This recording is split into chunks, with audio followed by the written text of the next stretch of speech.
Good afternoon, everyone. Start with some opening remarks. As President Biden just announced, earlier today, the government of Israel and Hamas agreed to a ceasefire along the terms of the proposal the United States laid out publicly in May. This ceasefire agreement was a long time in the making and comes as a result of extensive diplomatic engagements by President Biden, Secretary Blinken, National Security Advisor Jake Sullivan, Director of Central Intelligence William Burns, Brett McGurk, and other officials across the government, as well as our partners in the governments of Qatar and Egypt. This ceasefire will bring immediate relief to the people of both Gaza and Israel. Hostages will begin to return home in the coming days.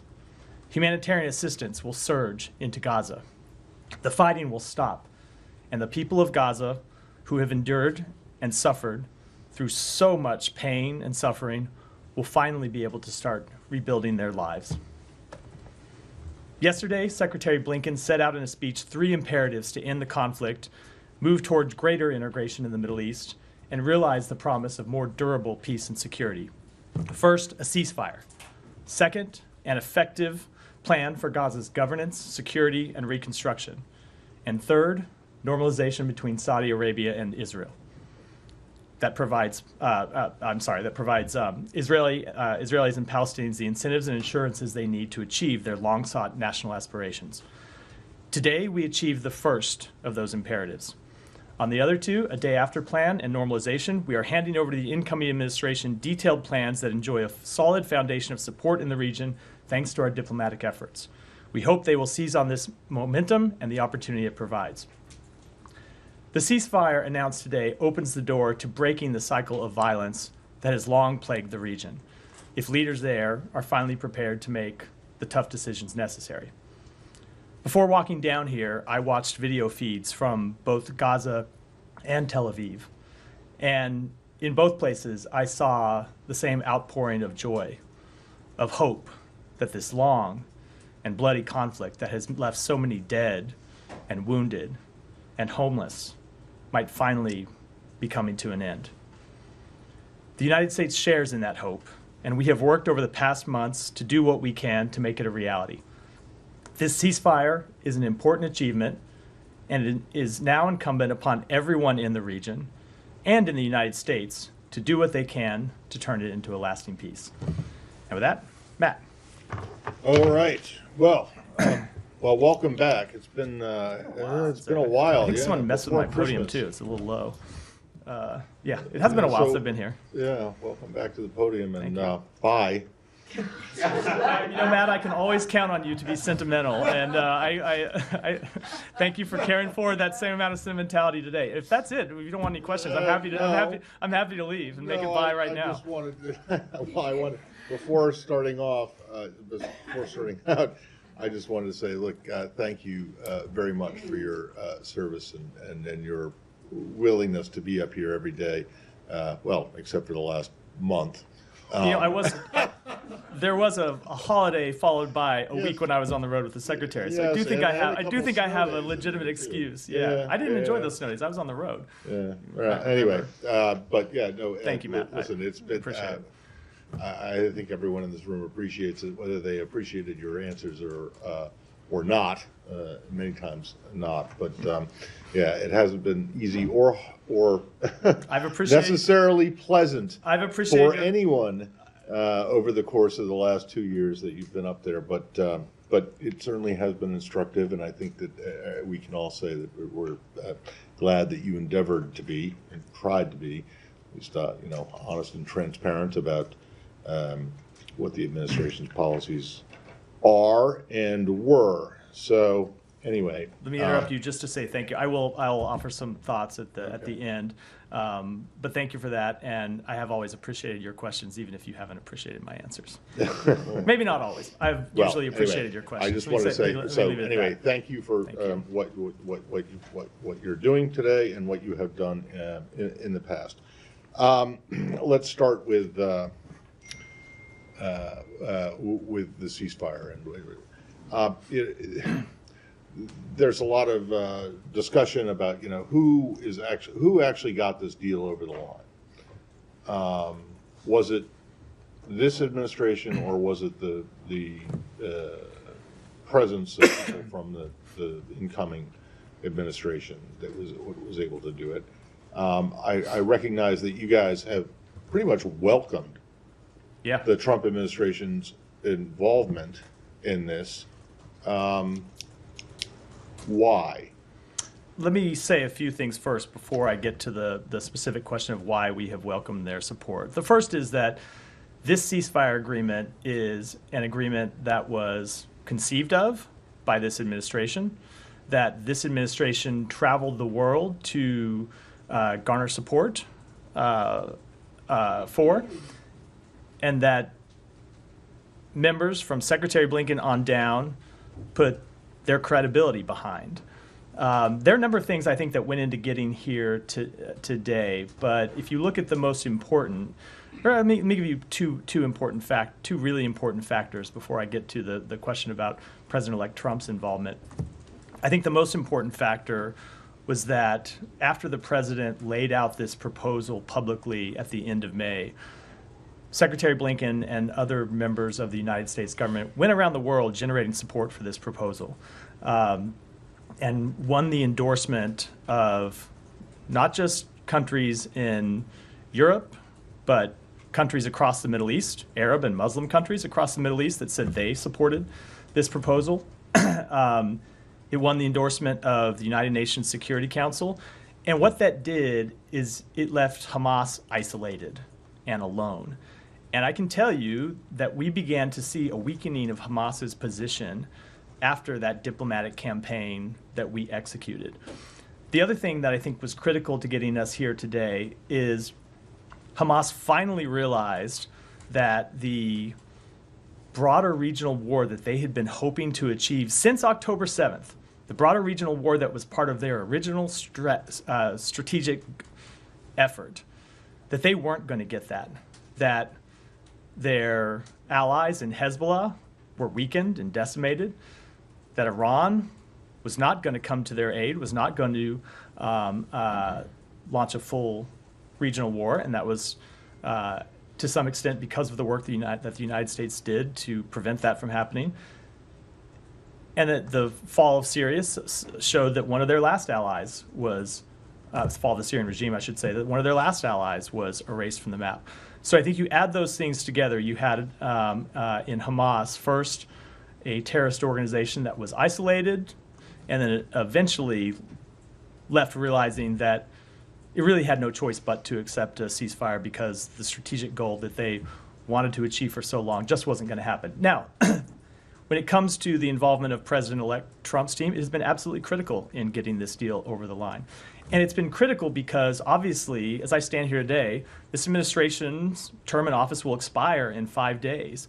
And one of the things that we have always said about this deal is that when you get from stage 1 to stage 2, that the United States, Egypt, and Qatar are the guarantors of this deal. And Egypt and Qatar will push Hamas to stay at the bargaining table and to get from stage 1 to stage 2, and the United States will push Israel to stay at the bargaining table to get from phase 1 and phase 2. So obviously those are promises we cannot make on behalf of the United States for any longer than the next 5 days. And so it's critical that all of the parties to the agreement and the other mediators see that when the United States is in the room making commitments, those are lasting commitments that extend beyond this administration into the next one. I would just say, lastly, I don't know if it's unprecedented to have envoys from an outgoing and an incoming administration sitting at the same table negotiating a ceasefire agreement of this kind. But if it's not unprecedented, it's certainly unusual. And we, of course, thank the Trump team for working with this on this ceasefire agreement. We think it's important that they were at the table.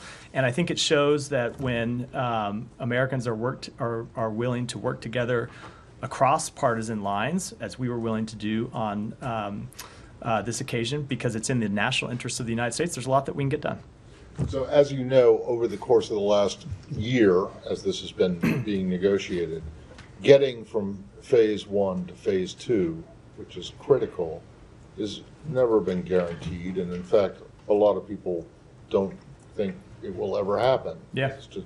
Do you have confidence that the incoming administration is going to push for phase two as much as you guys had been or would have done had President Biden been reelected? I, of course, can't speak for what the incoming administration can do. What I can say is it is very much in the interest of the incoming administration to push to turn this agreement from phase one into a lasting end to the war, which is what happens when you get to phase two and phase three. There are hostages that will continue to be held after the expiration of phase one, and it's in the interest of everyone to see that those hostages return home. It is in the interest of everyone that the war that will stop upon the completion of the ceasefire agreement does not resume at the end of 6 weeks or subsequent to that if negotiations have extended beyond the opening 6 weeks. So it is very much in their interest, just as we believe it is in the interest of Israel that this turn into a lasting peace. If you look at all the conditions have to be right for a deal to come together. And if you look at the conditions from an Israeli point of view, you've heard me speak to this from the podium before, and you've heard Secretary Blinken speak to it. Israel had really achieved all of its major strategic goals already in Gaza. They had decimated Hamas's military capabilities. They had wiped out the leadership that existed on October 7th, including Yahya Sinwar himself, the military leader of Hamas. So it's very much in Israel's strategic interest that this war not reopen in 6 weeks, and that they're left fighting the same kind of battles over and over again as Hamas recruits new militants to replace the ones that Israel's killing on the battlefield. But you don't buy this line that the president-elect's relationship or influence with Prime Minister Netanyahu was the thing that pushed it over the line. Not only do I not buy it, it's not what we've seen in the negotiations. We've seen that the important factor when it comes to their involvement has been the continuity that it shows, having both the outgoing administration and the incoming administration there at the table. And my last one, really quickly, I think that you said this, or you at least strongly implied it, but your belief, your position is, or the administration's belief and position is that the destruction that was wrought in Gaza by Israel is what did this, and that your support of what the Israelis did is what brought Hamas. No, that's not what I meant at all. What I mean was the destruction of Hamas's capabilities. Now, yes, there was the destruction of Hamas's capabilities, there was also the destruction of huge amounts. But I don't think Hamas cares about the destruction of civilian infrastructure. I don't think they care about the loss of civilians. We absolutely do. It's why I've been trying to get this ceasefire all along. But I don't think that is a calculation that has in any meaningful way entered into Hamas's thinking, and especially when you look at the fact that Sinwar himself said that it is the mass loss of civilian life inside Gaza that he thought would strengthen Hamas's position. So no, I don't think it was the loss of civilian life that has led Hamas to ultimately agree to this deal. Yeah. Thank you, Matt. And I extend the thanks Thank you. to you. And I want to start by a question that might link both what the Secretary Blinken said yesterday in the Atlantic Council and the announcement of reaching the agreement today. Secretary Blinken yesterday gave some brief details about the day after plan that he said that he submitted to the upcoming administration, and it's all based on the fact that Hamas will no longer rule the Gaza Strip by creating this temporary administration, then giving it to the Palestinian Authority. Is there something in the deal that agreed upon between all parties that Hamas will leave power in Gaza to allow for the plan to be implemented? When you say the deal, do you mean the day after arrangements that the Secretary was speaking to? The ceasefire proposal that's on the table today, what has been agreed to so far is phase one. The ultimate resolution of governance, security, reconstruction all of those will have to be dealt with in the negotiations from phase 1 to phase 2, including that question of who governs Gaza. I can tell you that the United States is committed to ensuring that Hamas never again resumes governing Gaza. I think I can say with some certainty that a reemergence of Hamas governing Gaza would be an absolute deal breaker for Israel, as it should be, when you saw what happened on October 7th. And I would hope that it would be a deal breaker for the Palestinian people, who have seen the loss of more than 45,000 individuals over the last 15 months in a war that Hamas started. So I would hope it would be a deal breaker for all parties, but that is something that will be the subject of negotiations going forward. We have made clear since the beginning, not just in the course of the negotiations over the ceasefire, but you saw the Secretary lay out last November in Tokyo principles that would guide the United States when it comes to the period at the end of the conflict. And first and foremost among those principles was that Hamas can never return to governance of Gaza, given their track record. Those principles that the Secretary spoke about in Tokyo, and he repeated it yesterday as well, do you feel that it is a principle held also by the upcoming administration? Again, I'm not. I cannot in any way speak for the policy choices that the incoming administration will take. They'll be here in a week. I hope they'll be starting press briefings soon after that, and they'll be able to speak to them. But I would say that the principles that we have laid out do have broad agreement in the region. Obviously, there are things, not every party inside Israel would agree with all of those principles that we laid out when it comes to the governance of Gaza, but I think they have broad agreement across the region. And I think the important thing about them is this isn't just a theological question, it's also a practical one. If you want countries in the region to commit security forces to Gaza, if you want them to commit dollars to the reconstruction of Gaza, they're not going to do that if they don't see adherence to either the principles we laid out or some version of the principles we laid out, as well as a political path forward for the Palestinian people. It's just they are just not going to do that, and they've been very clear about that fact. There been circulated in the Israeli media that Hamas received verbal guarantees from the United States, Egypt, and Qatar that Israel will enter the negotiation for phase 2 and phase 3 in good faith. Did you give such?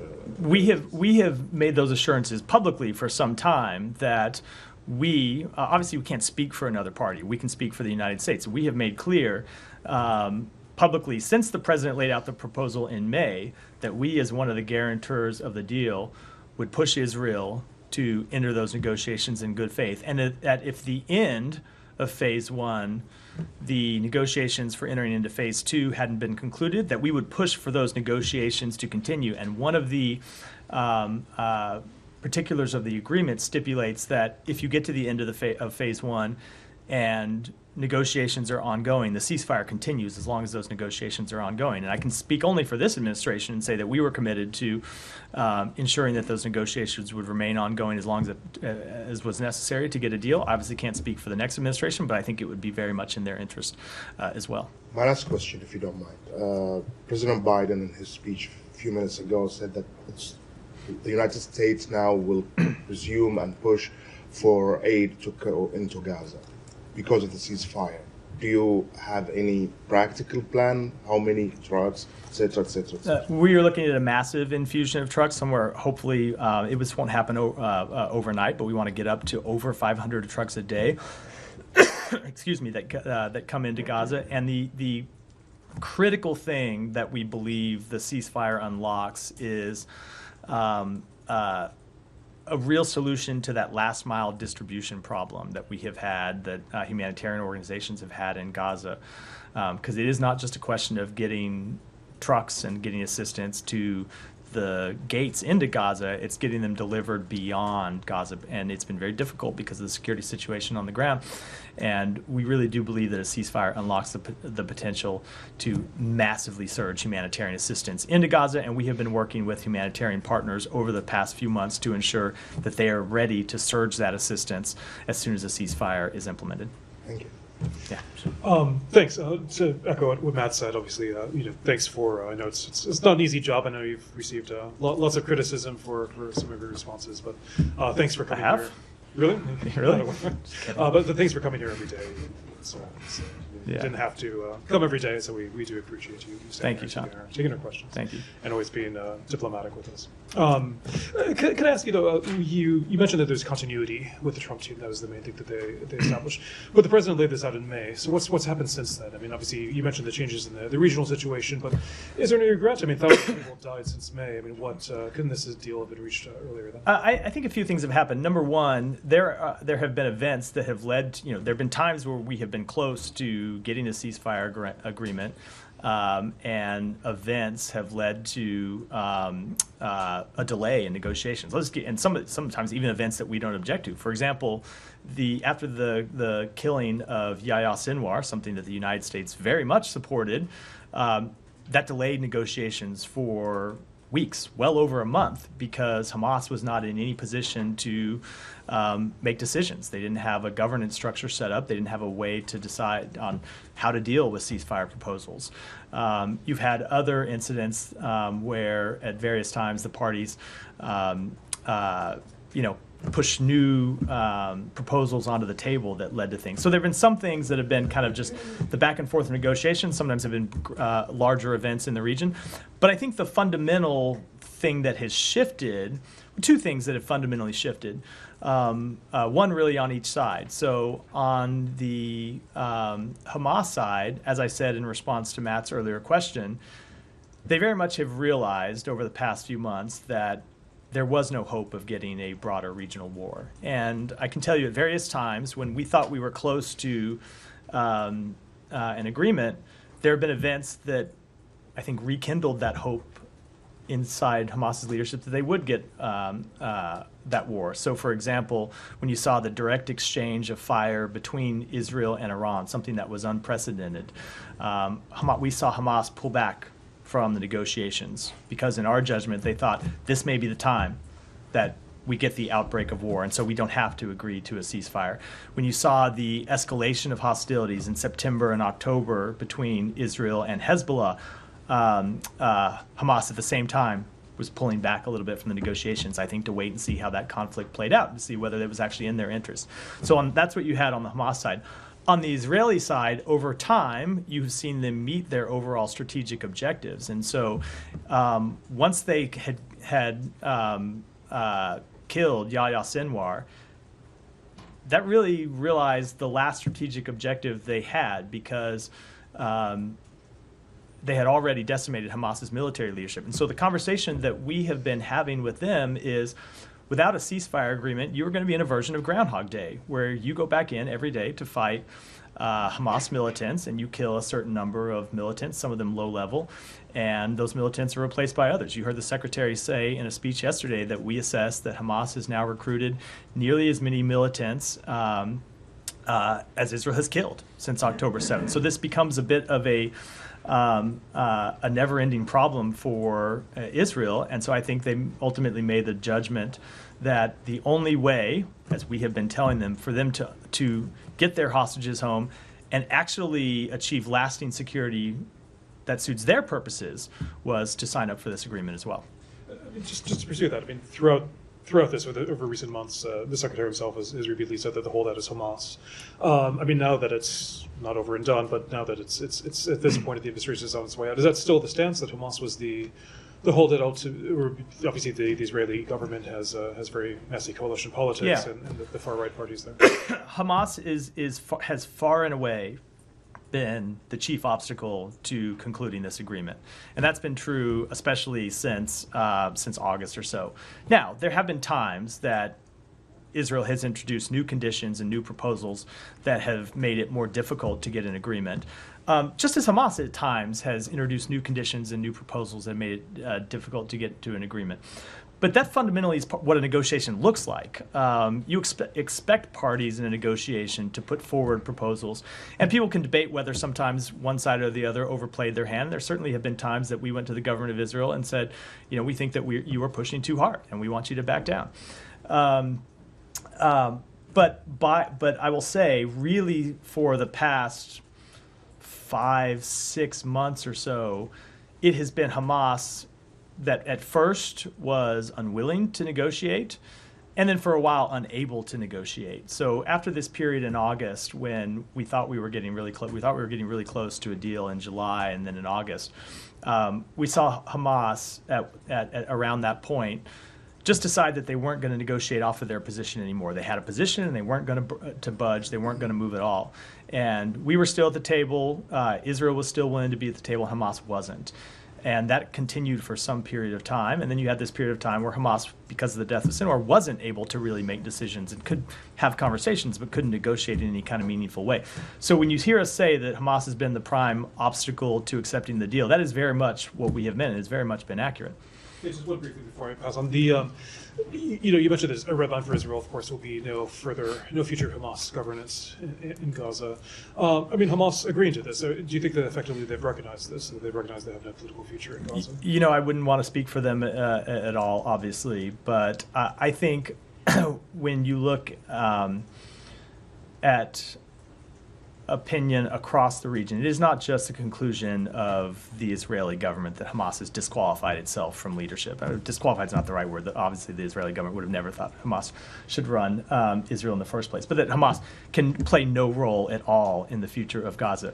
We hear that from countries across the region, that you cannot have a terrorist organization that is committed to the destruction of Israel, that has launched this horrific conflict that has resulted in the death of more than 45,000 Palestinians, has massively increased the chance of full-out regional war, which we got very close to on a number of occasions, and we were able to prevent through some pretty intense diplomatic efforts. I think none of the parties who we have talked to about contributing financial support, about contributing security support to Gaza, are in any way going to be willing to step up and do that if they see either a future where Gaza is dominated by Israel or if it's dominated by Hamas. Jenny. Thanks, Matt. Echoing everyone's thanks for doing your job here. I like the way you said that. Thank you for doing your job. Thank you for doing your job, just as we did all our jobs. Good. Biden said Americans would be coming out in the first phase. Do you have any details on who and how many? I don't want to get to it from here. As you know, there are 7 Americans who remain held hostage inside Gaza, 4 who are alive, 3 who are unfortunately deceased.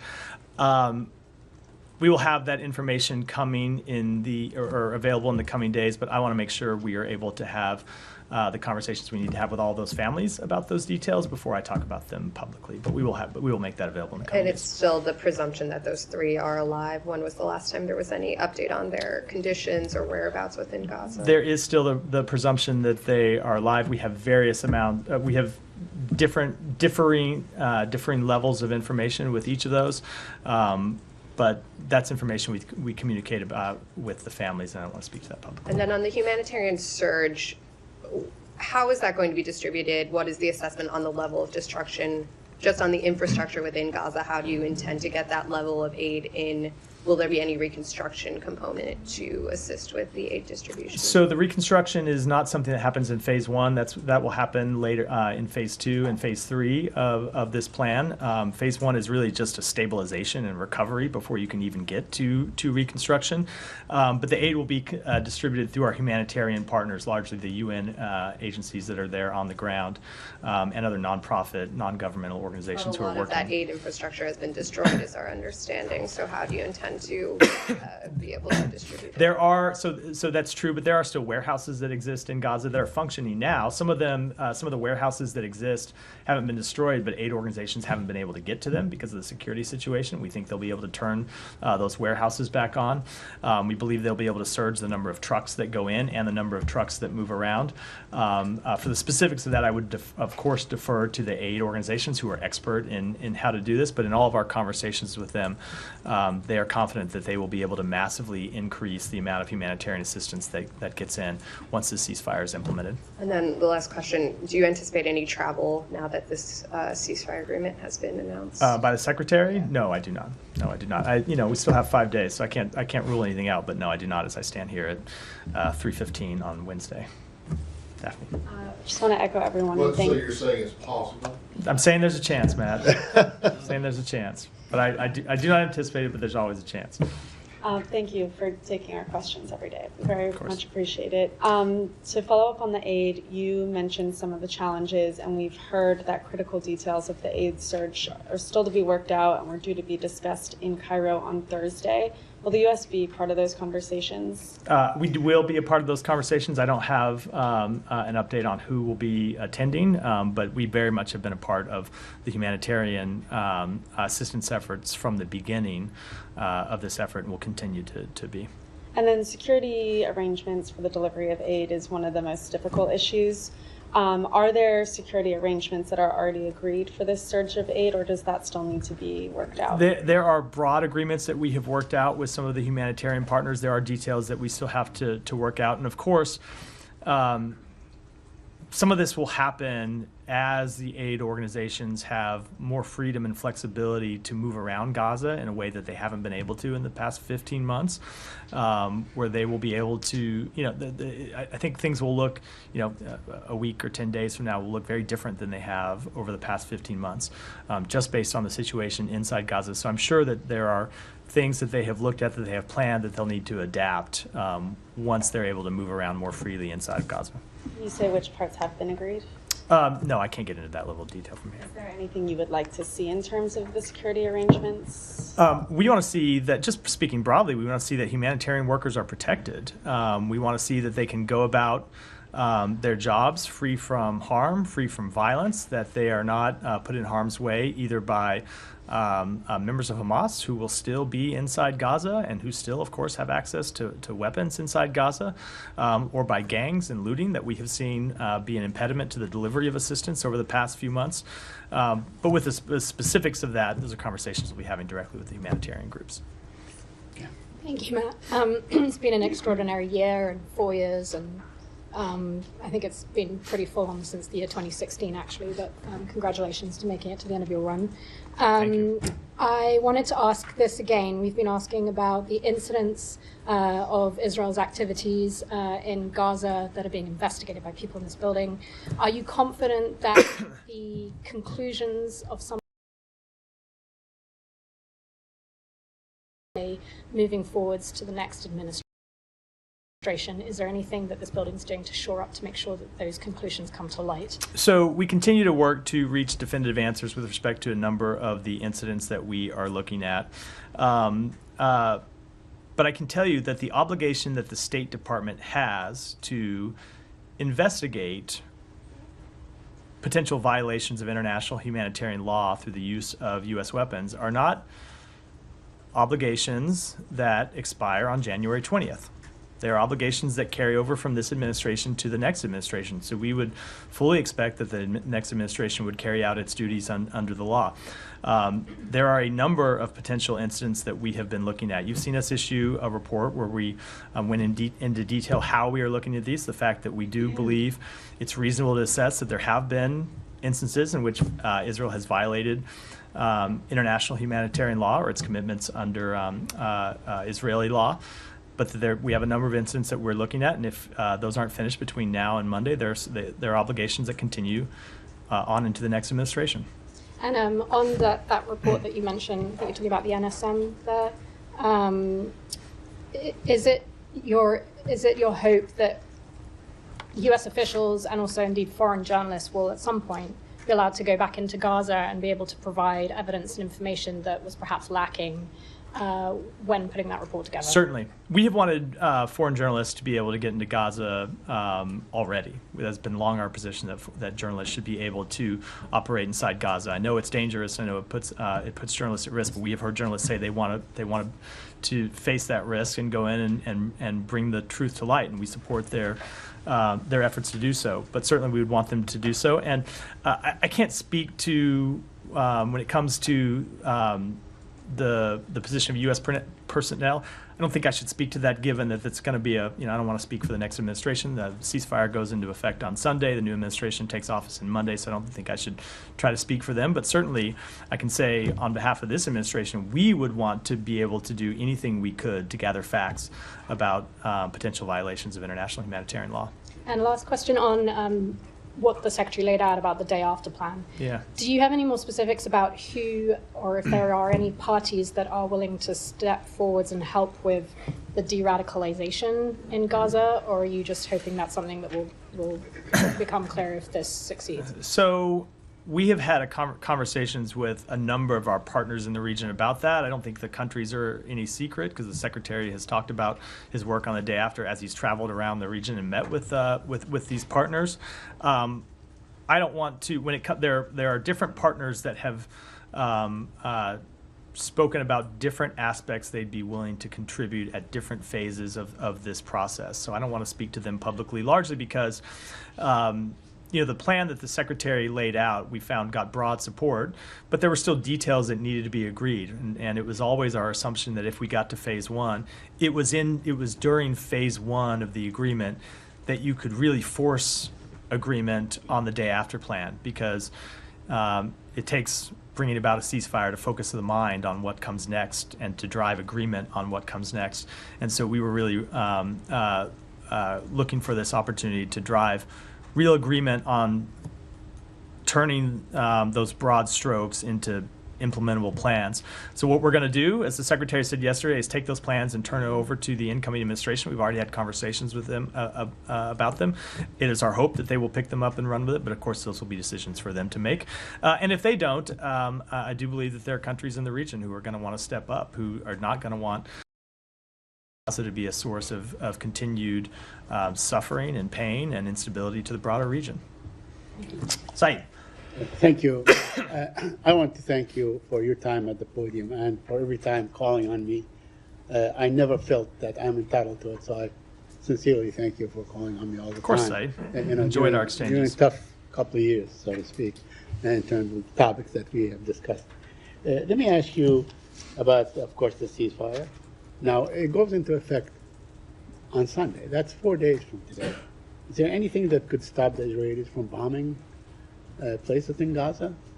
No, the ceasefire doesn't go in effect until it's effect. That's not just a feature of this ceasefire. It's a feature of every ceasefire that's ever been negotiated. There's a day in which they come into effect, and until then, there's nothing to stop either of the parties from continuing the war up until the time that the ceasefire is implemented. Yeah, but we have seen in the past, we have witnessed in the past now, and because there's been so many episodes like this or wars like this.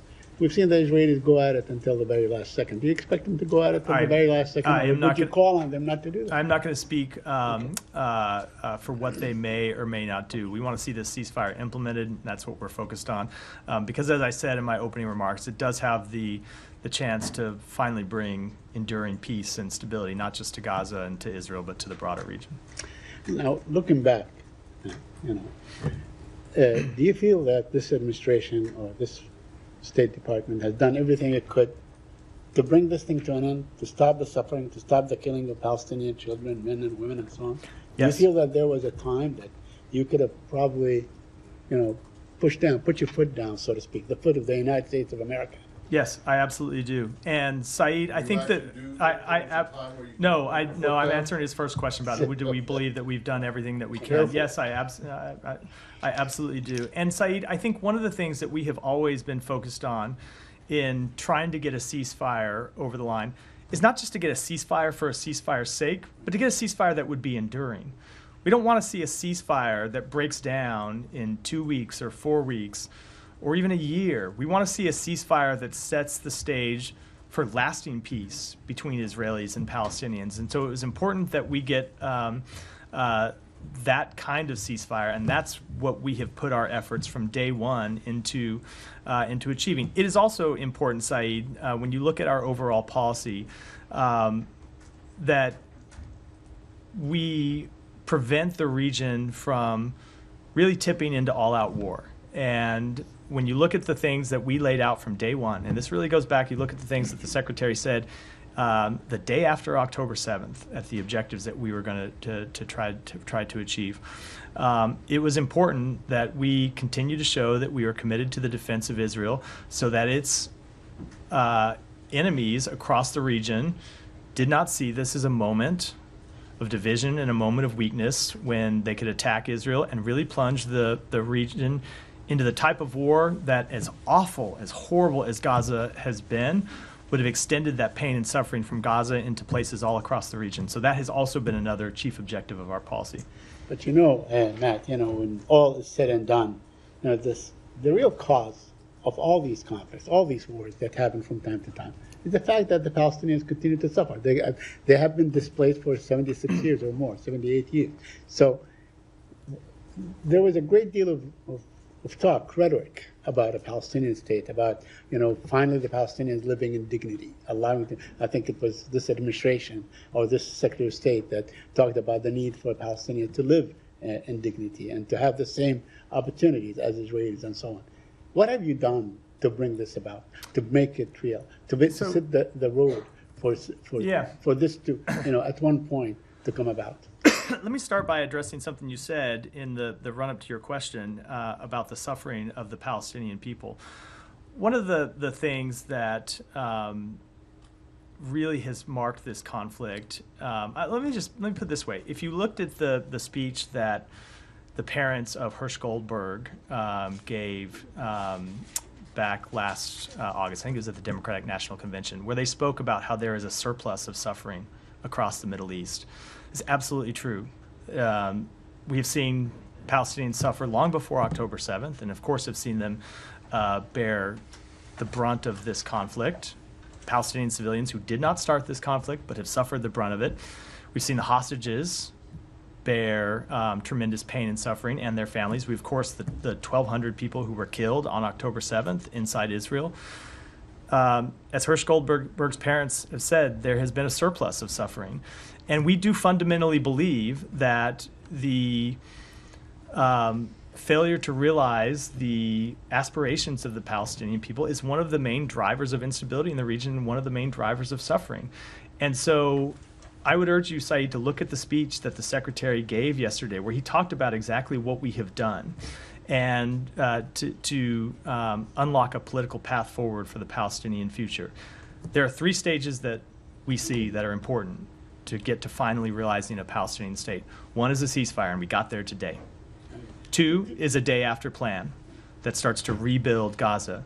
And 3 is a normalization agreement with Saudi Arabia, which provides Israel, hopefully, don't know if they'll agree to it, but actually provides Israel the incentives to agree to a Palestinian state. And we have put a lot of work into developing those plans and building support for those plans, and we are ready to hand those plans off to the incoming administration. Now, agreement on those will require tough choices, and I know everyone likes to point at the government of Israel, and it will absolutely require tough choices by the government of Israel. It will also require tough choices by the Palestinian Authority, which needs to make real reforms if it wants to win the support of its people, and it wants to win financial and diplomatic and other backing by countries in the region. So there are a lot of tough choices that people in the region are going to have to make to realize that vision of a Palestinian state, but we have done what we can to make those choices possible, and now it's up to leaders in the region to decide whether they want to take them or not. 2 quick points. One on UNRWA. UNRWA is slated to be banned from operating at the end of this month. Now, I know that this administration has decided not to fund UNRWA about a year ago until investigations are completed and so on. I believe that they have been completed. Are you worried that once UNRWA is banned from operating, that access of aid and so on and help that you've talked about so much will actually be hindered a great deal? So we are concerned about that, and it's why we called for the restoration of funding. You left one important thing out of the sort of TikTok there side, which is that we are now under a statutory ban by Congress from funding UNRWA. Yes. So we don't have the ability to turn funding to UNRWA back on. But we have called for that ban to be lifted so we could provide funding to UNRWA if we determined that they had appropriately implemented the reforms that are so important. Now, in terms of what happens going forward, so I can't speak, of course, for what the United States will do, because I'm cognizant of the sands shifting through the hourglass here. But UNRWA can continue to exist with funding from other countries, and I would expect that it will continue to exist with funding from other countries, and the United States can continue to fund humanitarian assistance to the Palestinian people through other organizations that are working inside of Gaza and throughout the broader region.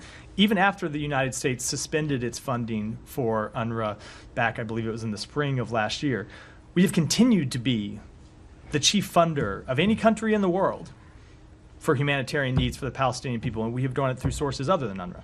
And there's there's nothing that prevents the United States from doing that going forward. And finally, you mentioned the Palestinian Authority. Do you see any role for the Palestinian Authority? Are you in touch with them? Yeah, we do see a role for the Palestinian Authority going forward. The Secretary mentioned that in his speech yesterday. We believe there are important reforms that the PA needs to make, but we do see a role for the Palestinian Authority in the governance of a reunited Gaza and the West Bank. Sorry. Sands shifting through the air. Yeah, I got it. Days of Our Lives. I was about to say something about the ticking clock. I do apologize for being a little saccharine there, Matt. I was listening to the ticking clock. I don't know why that came out of my mouth. Go ahead. Apologize, man. There you go. You know, any bit of sentimentality in the briefing room, you're there to please. Did you watch Days of Our Lives with your mom or something when you were growing up? No, I did not. My mom was at work. Go ahead. Thank you. Yeah. Like my colleague said, doing this job for 20 months, day in and day out, it's not easy. Always patiently, answering up questions. Let me go back to the very first question I asked you 20 months ago, which is about designating Russia as SST. You guys just removed Cuba from the list. There's an open spot. Why not doing it? We have not determined that is the most effective way to achieve the policy goals that we have when it comes to Russia. And when you look at the number of sanctions that we have imposed on Russia, including sanctions that we have announced just in the past week that we are already seeing bite. If you look at the story that Bloomberg ran in the last 24 hours about a number of Russian tankers who were unable to dock in China right now to unload their oil. It's because of the sanctions that we have put into place. And that's just the latest amount of tranche of sanctions. So if you look at the combined regime that we have put into place, sanctions and export controls, we determined that would have more of an impact than a state sponsor of terrorism designation without what we hear from humanitarian organizations, which I know is something that your questions never grapple with, which is the harmful effect that such a designation could have on their ability to work in the region. Going back to today's sanctions, it has two parts. One is you are targeting evasion, in fact, and secondly, you're also redesignating, resanctioning by using different law this time, which is Executive Order 13226, which I believe gives extra power to Congress, to block any attempt to ease, if the next administration attempts to do so. Is that the reason why you are doing what you're doing today? We thought it was appropriate to move our sanctions regime under this new authority to ensure that Congress has full visibility both on our sanctions and any contemplation of removing them. How concerned are you the next administration will immaturely lift them? I'm not going to speak to what the next administration may or may not do. They'll have to make their own decisions. We believe that the sanctions we have put in place have been effective in harming Russia's economy, in curbing to some extent its ability to fund its war machine, and we hope that they'll stay in place. But those are decisions for the next administration. Can I move to Georgia if possible? Sure. There are some, one more, and then I got to go around the room because I've probably at an hour already. Of and I course, got to get thanks so much. Some concerning events going on, and recently they are conducting violent attacks on opposition members. Just yesterday, opposition leader was attacked in reaction to the latest developments. Look, we continue to have great concerns about actions by the government in Georgia to crack down on its own population, to move to retrench from the democratic path that they have been on, as well as the path towards greater Euro-Atlantic integration. That's why you've seen us implement new sanctions targeting members of the Georgian government. It's why you've seen us suspend assistance that we were set to provide to the government of Georgia, and it's why you've seen us suspend our overall strategic relationship with them. Yeah. Thank you, Matt. Echoing everybody's comments and thanks. Thank you for everything, always. Will the U.S. we know that the agreement yesterday, or the Cuban government talked about the 553 political prisoners and people that will be released. The United States, of course, made the announcement for President Biden and the 3 actions that he's taking. Will any of these people that are going to be released, some of them political prisoners, human rights defenders, will come to the United States like they did, for example, with the Nicaragua political prisoners? And will they be able to and eventually receive political asylum here? And if so, that will be part of what the Catholic Church was able to present to the Cuban government? So I can't speak to decisions that those people may or may not make about wanting to leave Cuba and come to either the United States or another country. And when it comes to questions about whether they would be granted asylum or entry through another means, I would defer to the Department of Homeland Security on that question. Yeah, Janie. Thank you. Thank you, Matt. Thank you for your hard work for us. I wish you good luck in your future. Thank you. Stay healthy and be happy. Thank you. I have a few questions on South Korea. This is not happy news. Oh. But South Korea's President Yoon was arrested yesterday by the high-ranking public officers' crime investigation office.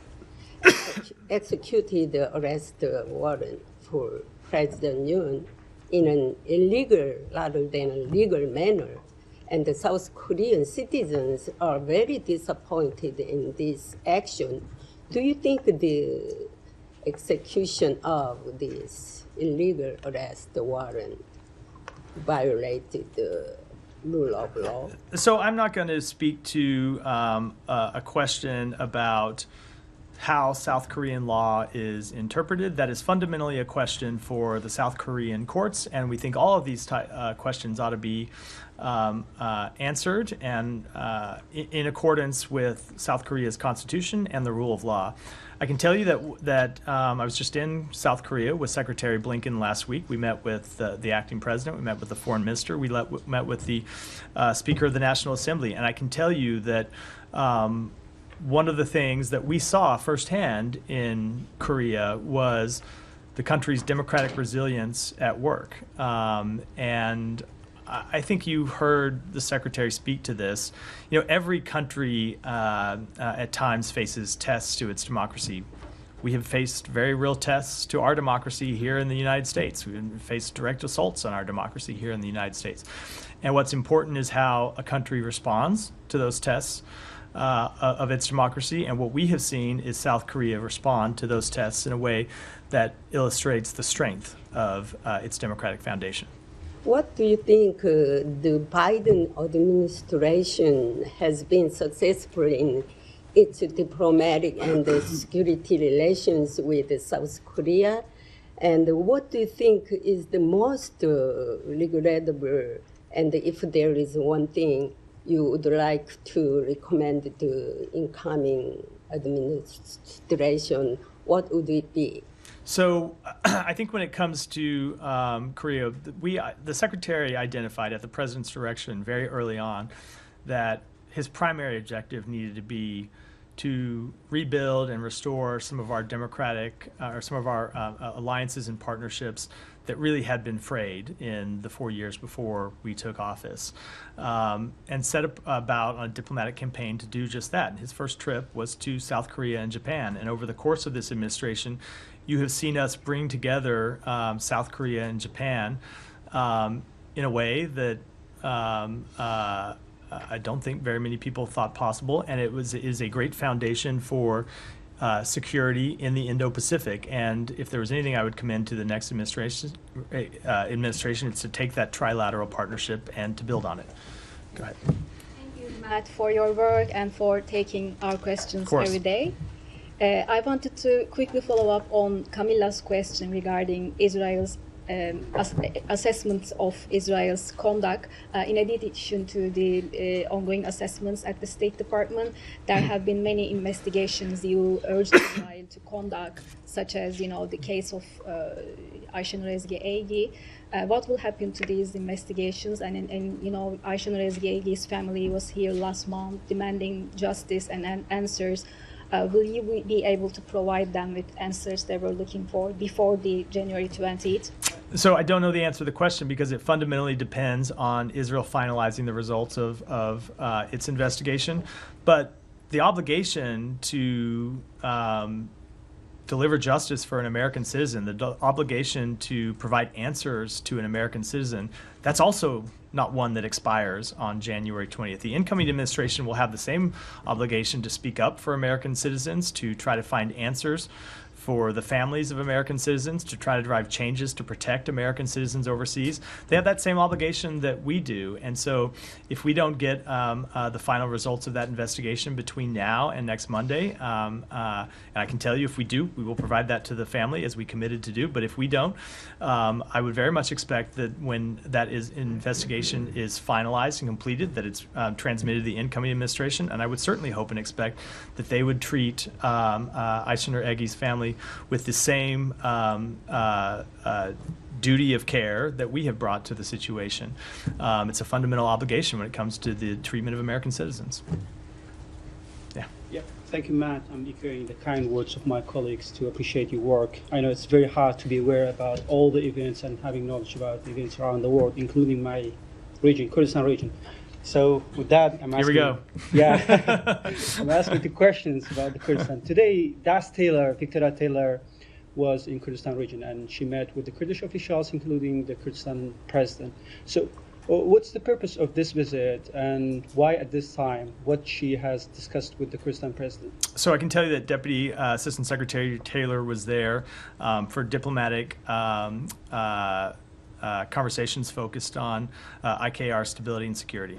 And do you have any comments about discussions in the region on forming new government? So we encourage political parties to support an inclusive and timely KRG formation. The seating of a new government will allow the KRG and the IPK to advance human rights, promote economic development, enhance the IKR's resiliency as part of a secure, stable, and sovereign Iraq. And lastly, do you have any comments for me over the recent disputes between Erbil and Baghdad on oil and budget issues? So we have engaged the government of Iraq and the Kurdistan regional government to reach a durable budget agreement that would facilitate sustained oil production in the Iraqi Kurdistan region. We have seen the review of the budget amendment this week and urge its speedy adoption.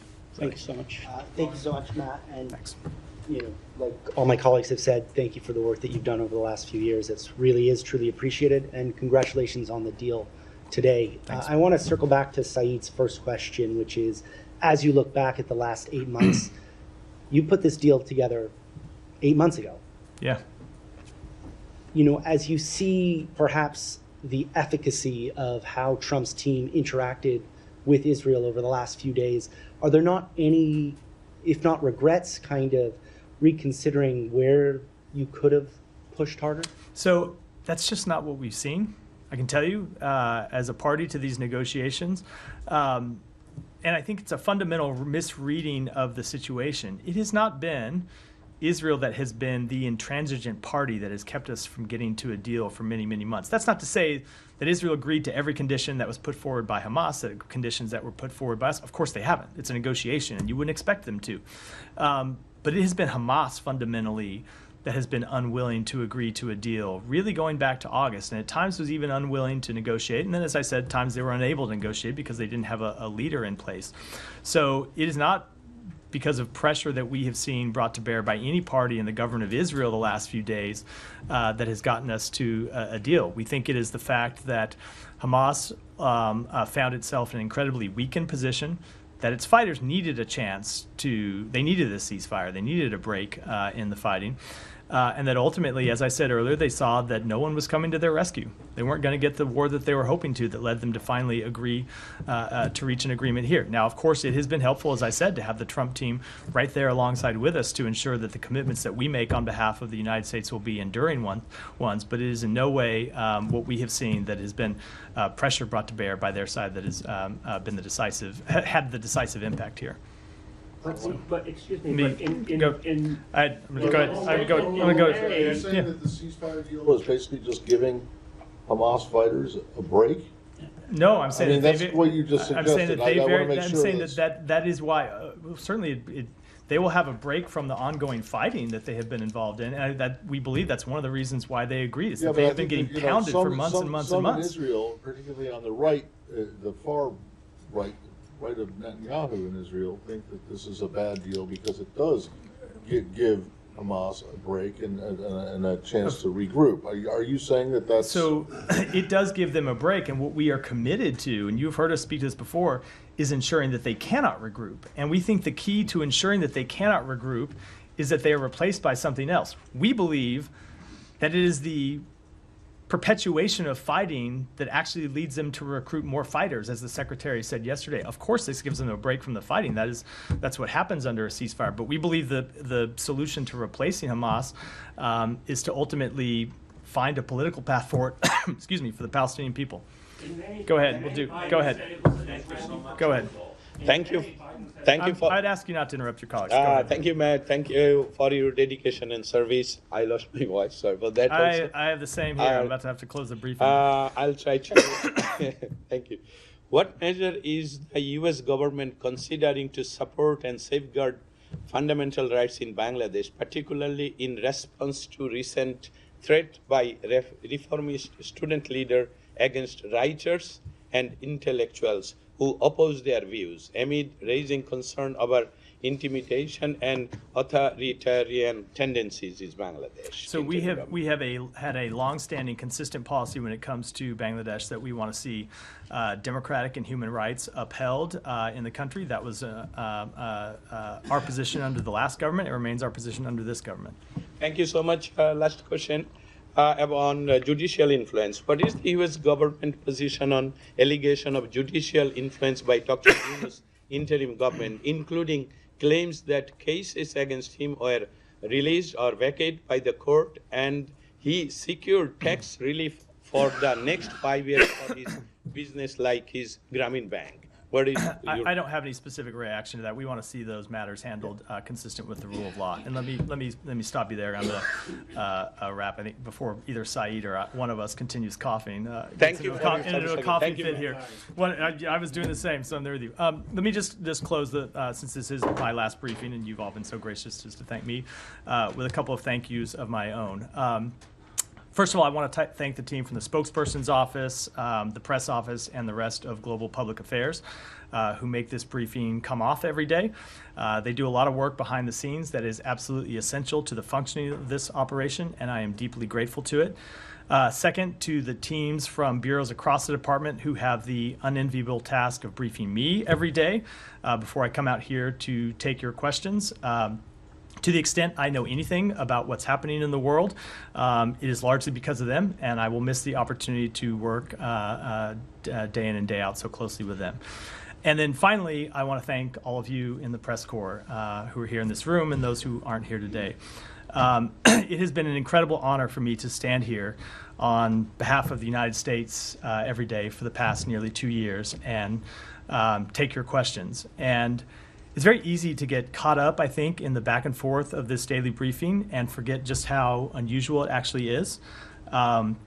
This daily give and take between government officials in the media, on the record, on camera, for everyone to see, is not something that happens everywhere in the world. And in many places in the world where it does happen, the reporters who are in the room are not free to ask the questions that they want, and certainly aren't free to write the stories that they want to write or would otherwise write about the answers that they get. It is a source of great American strength that this exchange does occur here. Those of us in government who make decisions, excuse me, that have huge consequences for the American people and for the world deserve to be challenged on those decisions. We deserve to be asked hard questions and held to account. Is that always fun? No, it isn't. It sure isn't, at least not for those of us on this side of the lectern. But it is essential to the functioning of our democracy. And it's essential to the functioning of our democracy. Let me finish. I've taken many of your questions. It is essential to the functioning of our democracy, not just because it ensures that the public is informed about the work that their government does, but also so those of us in government can make the best decisions on their behalf. And I think this is something the press often doesn't understand or doesn't realize maybe. I can't tell you how many times I've been in a room where we've been working on a really hard decision, discussing a big policy choice, and I have spoken up and said, you know, I don't know how we're going to go out, or I don't know how I'm going to go out and explain that to the press. It appears to be in contradiction of something we've said in the past or something we've done in the past. And we have gone back to the drawing board based on that feedback loop to make sure that the decision that we make is one that we can actually stand behind and one that we can defend. That is a process that produces better results for the American people, and it's one that only works because all of you are here to hold our feet to the fire. So as I exit this podium for the last time, I do so in hopes that this tradition of the State Department spokesperson standing behind this lectern and taking your questions is one that will continue both into the next administration and beyond, because our government is better for it, our country is better for it, and the world is better for it. Thank you all. Thank you. Biden claimed that the May 30th